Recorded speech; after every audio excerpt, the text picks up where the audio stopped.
For the past several weeks, we've been focusing on the prodigal son and the story of the prodigal. And by the way, thank you for being very diligent and staying with me. I hope you've enjoyed the story of the prodigal. It has been quite eye-opening for me.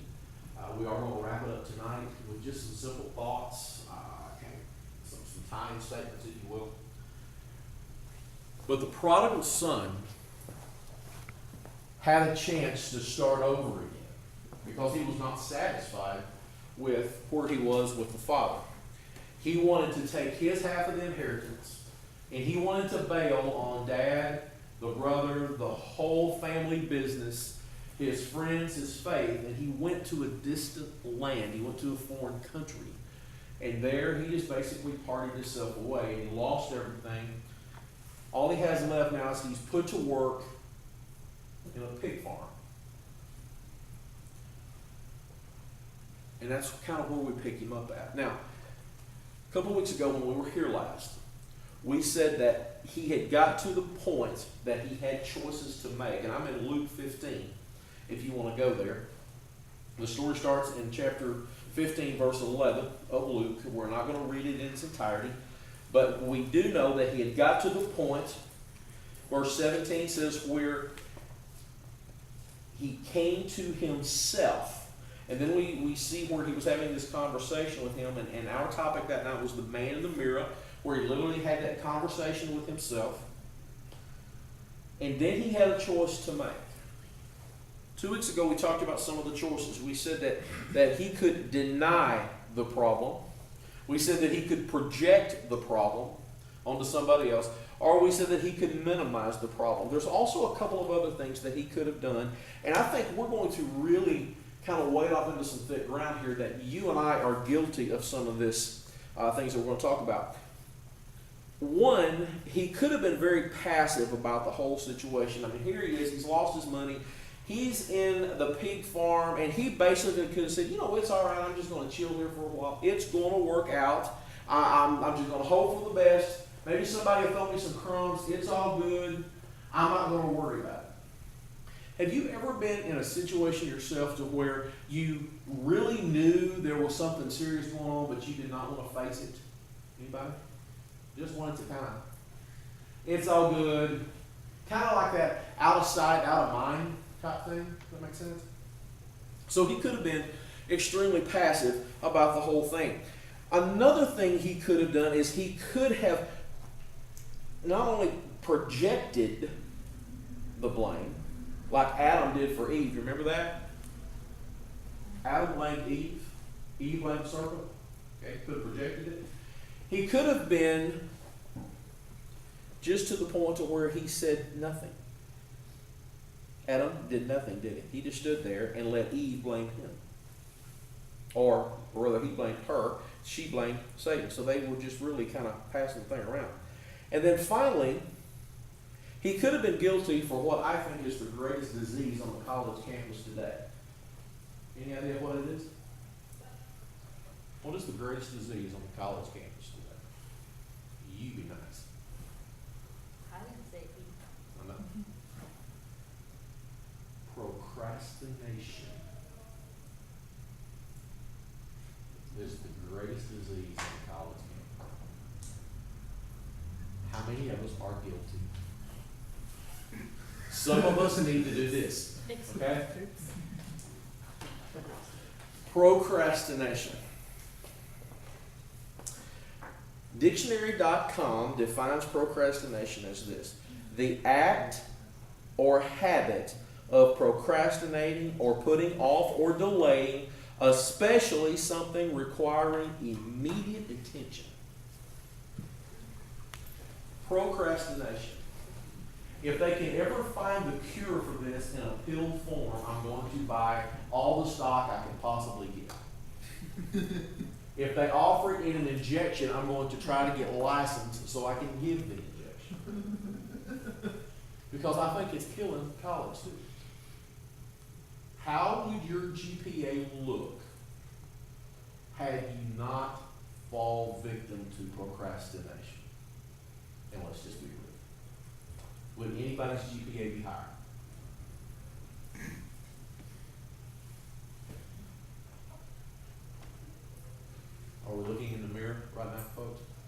we seeing this? Procrastination is a killer. And I'm not playing it. I mean, we can joke all we want to, but when you wait till 2 or 3 days to even begin to put together a 20-page paper, you're shot. You're just toast. You can't help but stress over that thing. You've got to plan your work.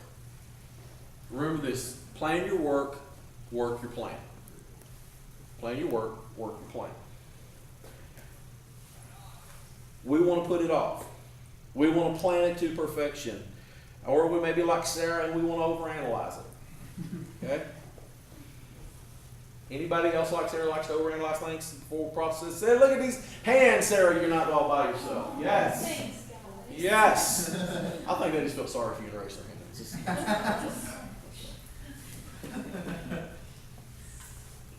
The prodigal son could have suffered from something I'm going to call defeatism. It's kind of like the give up syndrome. It's too late now, I'll just give up. How many of you have waited so long to do homework? It's too late now, why try? Okay, why try? Why try? Well, I love these hands. Why try? What I think is funny is the professor gives you 3 weeks to do a project. 3 weeks. 3 weeks.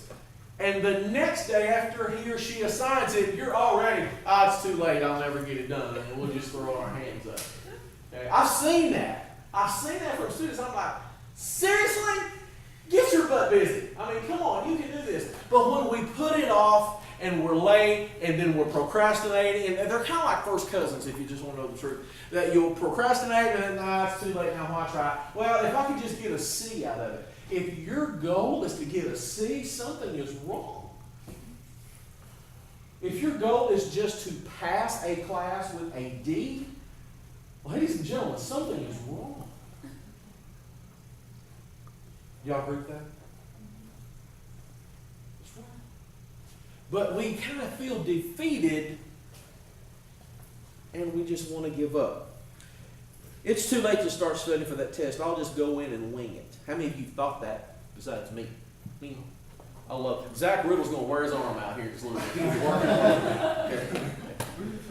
it. Here we go. I hear this a lot. There's about 3 or 4 professors on campus that really fall in this category. Well, that professor, blah, blah, blah, blah, so-and-so, is too hard. I'll never get a good grade out of his or her class, so why try? Have you ever heard that? Heard it, yes. Okay? And we can list off the 2 or 3 that I'm thinking of just off the top of my head. Bolus, Watts. Bolus, Watts. Bolus and Watts are the two primary ones. There's more, but that's pretty much the 2. They're just too hard. I'll never get it, so why try to get an A? What's your page up? What if you try to get an A, but you set your standards low because you're not used? I would not even set my standards low. I'd do my absolute best to kill it. Set yourself up for No, I don't think so. Because I have found, and maybe some of you that have taken some of these harder professors, that if you will put forth the work, They will give you the professor knows you're putting forth the work. And you have made those conversations throughout the semester. You're not just going in ice cold, class to class to class. I mean, you have taken the time to develop a relationship with the professor. I have found that the grades tend to increase. Would anybody else agree with that? Yeah, office hours. Absolutely. If you go to office hours, it's amazing how much better your grade is just by that. You have to do it. You have to make the connection with your professors. If you don't, guys, they're paid to educate you. No. They're paid to teach you. Your money, they get. Okay? They're paid to teach you. Get your money's worth out of the professors. Go to them. Contrary to popular belief, they don't have a problem with students coming to class, coming to their office. Has anybody had a problem with a professor that didn't want them to go? Watts. It was awkward. It was very awkward. She Did- was very rude. Did you go back to her? I did, and the next time she was like, cool. I guess maybe she doesn't like me. Yeah, she might have just had a bad day. And that would register quite true with Dr. Watts. But go take advantage of the office hours and go. But does that make sense, Sam? Yeah. Did you try it? Have you tried it? Yeah. It still didn't work? Are you currently in it? Huh? Are you currently in that class? You're the professor. I am, like I'm still in class. You're still in the class? My grade hasn't changed. Really? Let's talk after. Let's talk after. What else? My friend is too angry for me to try to repair our friendship. My reputation is too far gone. We're getting beat by 40 points, so why keep trying? My parents are talking divorce. They'll never stay together, so why try? My debt is too overwhelming. My addiction is too powerful. My life is too messed up. Defeatism. Anybody ever felt those words? Probably the son could have felt that way. But he didn't. He did. And we got to learn from this. What he did was he realized that it was time to get up and to make changes and to get his stuff together. I need us to understand something. It's one thing to say what you're going to do, but it's another thing to do it. You hear what I'm saying? It's one thing to say it, one thing to talk it, it's another thing to do it. Here's a great example. I can come in here, you come to my office, we can be hanging out, and I can be boasting the fact that, man, one of the greatest things I can ever wait to do in my life is to bungee jump. I'm going to do it before I die. I'm going to bungee jump. And you're looking at me like, no, you're not. Yes, I am. I'm going to do it. No doubt in my mind. And so I've talked a good game, and I've talked it to the point to where you believe it. And then at Springfest, what does Laura Green do? But she brings in a bungee jump thing to where you can physically bungee jump, which, by the way, we've had that here on campus. And so now that you're coming to me, okay, Jim, here it is. Let's see you do it. No problem. I'm going to be there. I'm going to be there Thursday night at the carnival. What time's it coming? Okay, that's my time. I'm going to be there. Okay, we're going to see that. We're going to be your support. Excuse me, we're going to make fun of you team that's going to be there. And so it comes time, and I don't know where to be found. So you come to my office, Jim, it's time. Okay, I'm on my way. I'm coming. I get out there. It's $40 to jump. Guys, I don't have $40. I can't do this. You know, if this was only $20, I've got a 20 in my pocket. I just can't quite go the 20 or the 40. And so 4 of you guys say, well, hey, I got 5. I'll chip in, so that's 20. Here's 20. You got 20. That's 40. Now go do it. And so that's how we put my money where my mouth is. See the difference? Okay.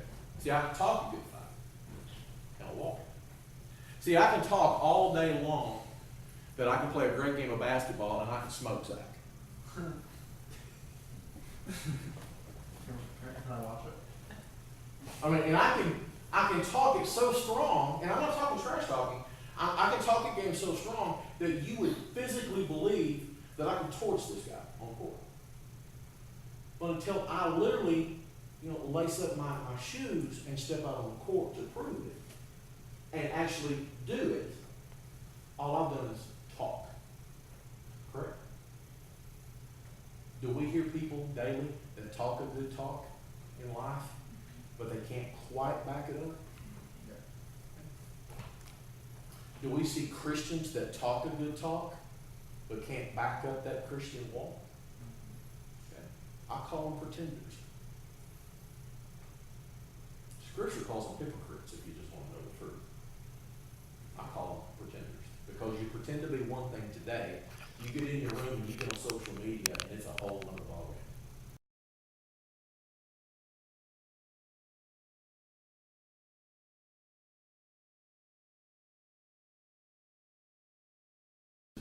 Well, Jim, I'm a Christian, and I pray, and I'm thinking, and I know for a fact I fished you out of a cesspool 2 nights ago, of just garbage, And trust me, that wasn't in a Christian atmosphere, and I know what you were doing, and you want to sit here and you want to tell me you're a Christian? No? Does that make any sense with anybody? I'm going to make a very honest statement, and I will stick to this. I don't think you should ever have to tell anybody you're a Christian. I think your actions, your language, the places you go, the places you don't go, should speak for itself. Does anybody agree with me? Your thoughts on that? Anybody want to comment on that? Anybody? Yes, ma'am. I mean, I agree, Mhm. but I also think that, that's kind of, like, not all non-Christians do those things. Oh, I totally agree. So I don't think necessarily, if you don't cuss or you don't drink or all those other things, it doesn't, like, show you're a Christian. Oh, I totally agree. I think you should be verbal about it. Yeah, I definitely think so too. There's got to be a lot more than that. I want to read you a story. Dr. Edward Miller, who was a former CEO of the hospital at Johns Hopkins University, and he was the former dean of the medical school there at Johns Hopkins. He studied patients whose heart disease was so severe that they had to undergo bypass surgery. This procedure would typically cost in upwards of $100,000. Approximately 600,000 people, now stay with me with the numbers, okay? Approximately 600,000 people have bypasses every year in the U.S., and another 1.3 heart patients have angioplasties done. All right, big numbers here. He said these procedures provide a real chance for change for those patients that undergo the procedures. Because of the surgeries, then these patients can now, through lifestyle change, kind of ward off pain and even death for a longer period of time if they're willing to act on the opportunity. Okay, make sense? I've got to make a lifestyle change, I have the procedure, I'm done. Or I have the procedure, I make the lifestyle changes, and now that I'm a more healthier person. Does that make sense? Okay. According to his research, Dr. Miller was quoted as saying, if you look at people after coronary artery bypass grafting 2 years later, 90% of them have not changed their lifestyle. And that's been studied over and over and over again. They'll spend hundreds of thousands of dollars. And they'll talk the talk to make the life change, but they won't do it. It's not about what you say. It's about what you do. Your words and convictions are nothing until you take action. Your story must change. If the prodigal son had come to his senses but had never gotten up, then the story of the prodigal would not have changed. If you're stuck somewhere between the 17th and the 20th verse here in Luke 15, then I think it's time for us to realize that we've got to make a change. Let's ask ourselves this honest question. Is it time to make a change? Is it time now for us to take action? He had to come to brutal honesty. He had to have, and he did, a spiritual and a sudden awakening. And now that he needed to take action, that was his next step. Or he could have just stayed back and been a little bit more complacent. What are some things that may be in your life that needs to take action too? Are you in a relationship that needs to end because God wants you to end? Are you in a friend circle that's pumping more garbage into your life than they are Jesus into your life?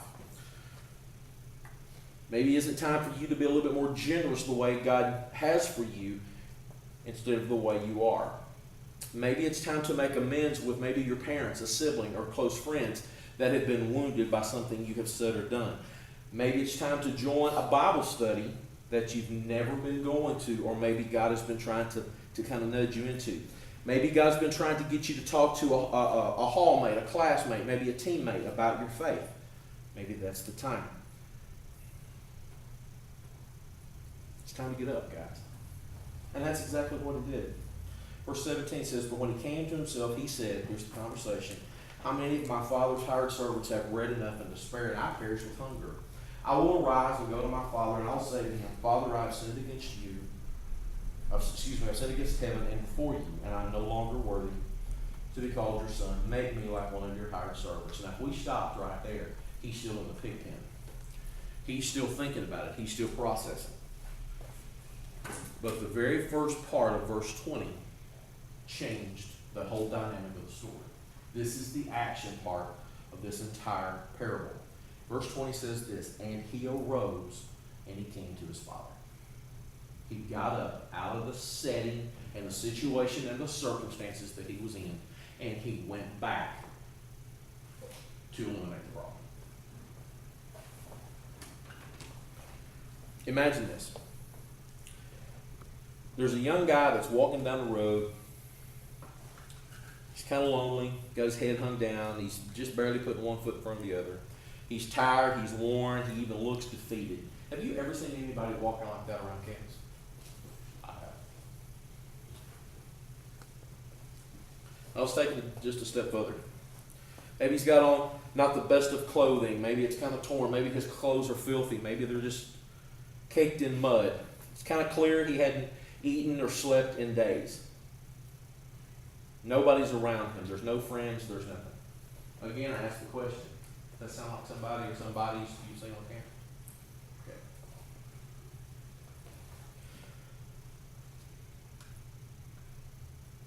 Now, in the picture, there's another person. There's an older guy. And he's coming from the opposite direction, coming toward the younger guy. And he's running much faster. He's actually now just not only just moving, he's actually running toward the younger guy. The younger man finally sees the older man running toward him, and he begins to kind of check his pace a bit. He's not real sure what's going on. He's kind of scared. He's still timid. He's not ready for what's about to take place, or he's fearful of what's going to take place. The older man arrives, and the two reach out to hug each other.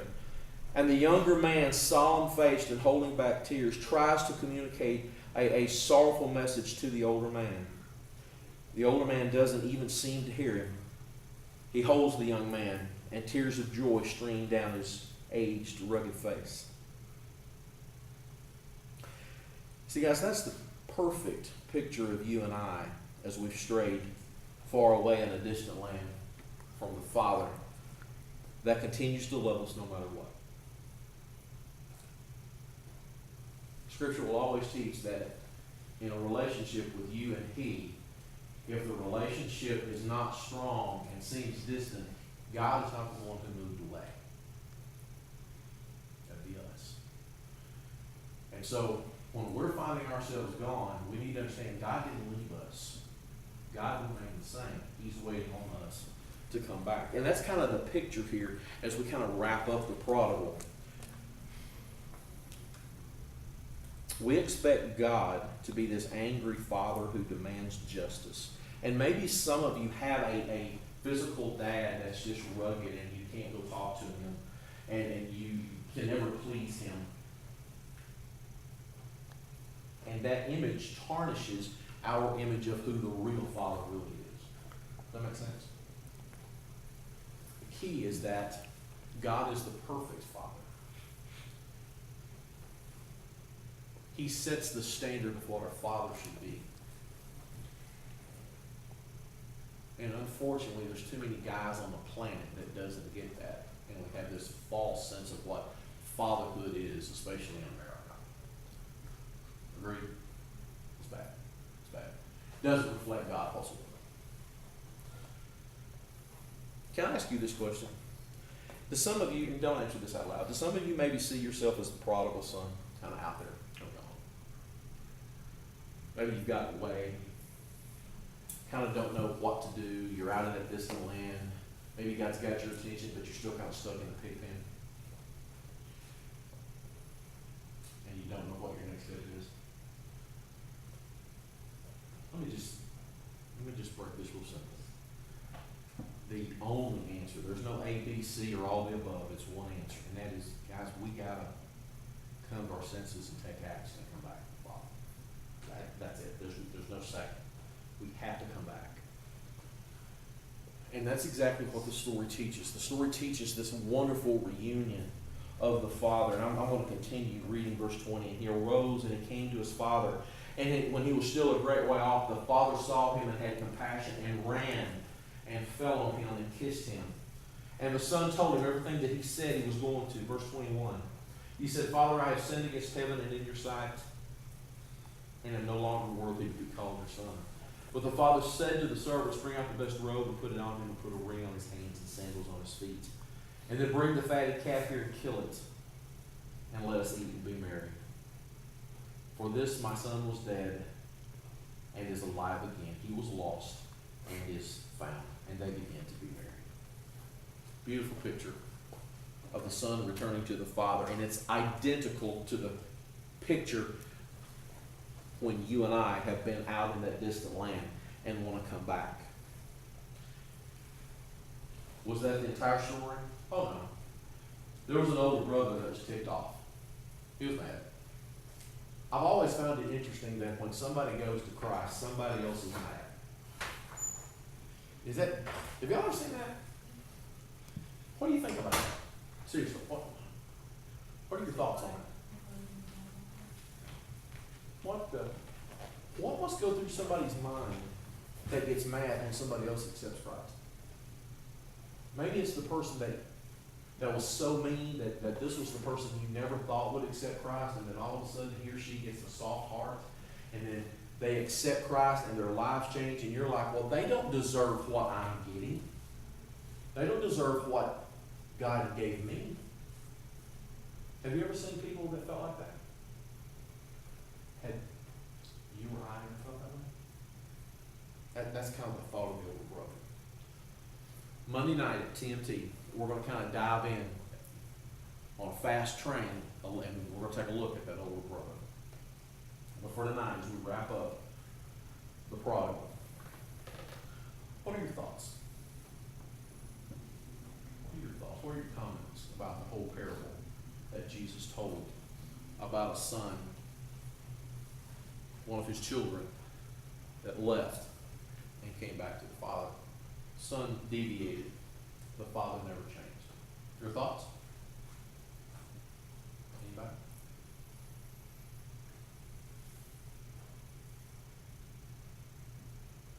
Yes, ma'am.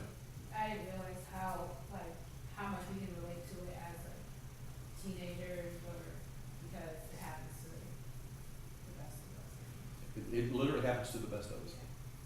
Because all of a sudden things can be really jammed and everything's going great. And then we find ourselves camped out in a foreign country, so far away from God. It's crazy. Why? I'm sorry to hear it. Yeah, well, just kind of going off of what she said, it's pretty much reality. I mean, as Christians, we go through that battle every day, staying in the Word and stuff. And we're human, so we're going to go down the wrong path or trail off. But, I mean, this story gives you hope that the Father, our Father, He's always going to want us to come back and hope it on. That's right. But to me, this is one of the greatest stories of hope in all Scripture. I mean, because that's exactly what screams off the pages. It's a story of hope. Anyone else? Anyone else?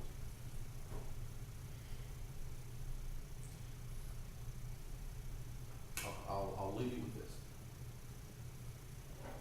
this. This is my 8th year on campus. And even though most everything changes from year to year, faces, students, backgrounds change, there's a consistent thread that runs through every class that comes on campus. And some of you upperclassmen that's been with me a while, you can probably agree. Hell, I know you can. There is a consistent thought pattern of people who first get on the college campus that I don't have to do what my father says. I can go and do my own thing.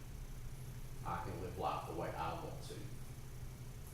And the key is that that's their thought pattern of their earthly parents. And maybe some of y'all felt that way. Did anybody here, to be honest, did y'all feel that way when you first came to school? I don't have to listen to mom and dad. I got my own thing. Okay, I'm just chilling. Okay. The problem is that we have this same opinion that it filters back toward our Heavenly Father.